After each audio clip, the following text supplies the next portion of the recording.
এত বড় বাড়ি এত জায়গা নিয়ে ওই সাইডে তো আরো দুই তিনটা আছে। এটা তো করার হিসাবে উদ্দেশ্য নিয়েই করছে এটা।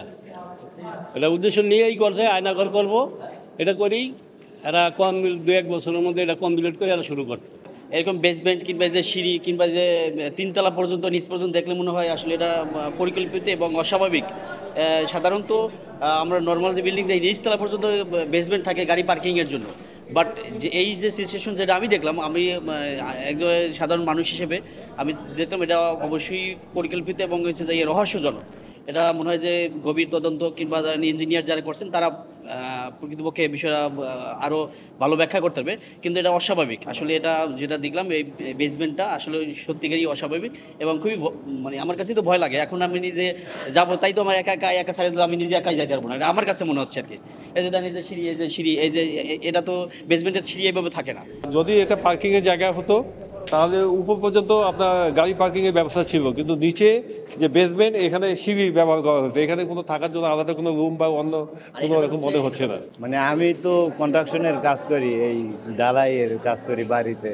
তো এই রকমের বাড়ি আমি ধানমন্ডিতে, গুলশানে, বাড়িদারায় বা আপনার ইয়েতে বসুন্ধরায় এই রকমের বাড়ি আমি কোথাও দেখিও নাই আর করিও না। এইতে আপনার এই যে ইয়েতে আমরা 27 তলা একটা বাড়ি করছি, নিচে 5 তলা আন্ডারগ্রাউন্ড। তাও তো এই রকমের না, এটার ব্যবস্থা আলাদা। ধরেন উপরতলায় হইলো যে গাড়ির পার্কিংয়ের জায়গা, আর নিচে হইলো 5 তলা গোডাউন মোডাউন থাকার মতন এরকমের পরিবেশ আছে। থাকলে কিভাবে কি করতে হবে এরকম। এটা তো আমরা দেখলাম যে একটা পার্কিং, তো সিঁড়ির ভিতরে দিয়ে তো আর কোনো পার্কিং হয় না, সিঁড়ি দিয়ে তো আর গাড়ি নামাইতে পারে না। এটা তো যে কোনো রহস্যমূলক। আপনার বয়স কত? আমার বয়স চলতেছে 54। 54। আপনি আপনার বয়সে কখনো কি ধানমন্ডি 32-এ আসতে পেরেছেন? এই বাড়ির ভিতরে ঢুকতে পেরেছেন? না না না চেষ্টা করেছিলেন কিনা? না, আমরা এই অবস্থায় ঢুকতেও চাই না আর চেষ্টাও করি নাই আমরা। তো দেয়নি। আর ওই রাস্তার তো নেই, মনে ওই রাস্তার তো নেই, ওই দিক দিয়ে ঘুরে যাই দিত। এই দিক থেকে তারপর আসতো না, এদিকে আইলে আবার এই দিক দিয়ে ঘুরে যাই দিত। লিক দিয়েও বন্ধ ছিল, এবার ওই সাইড দিয়ে ওই করে বেড়া ছিল, ওই দিক দিয়ে ঘুরে যাই দিত। যদি আমরা কোনো সময় এই সাইডে আইতাম, কেউ ঢুকতে পারতো না।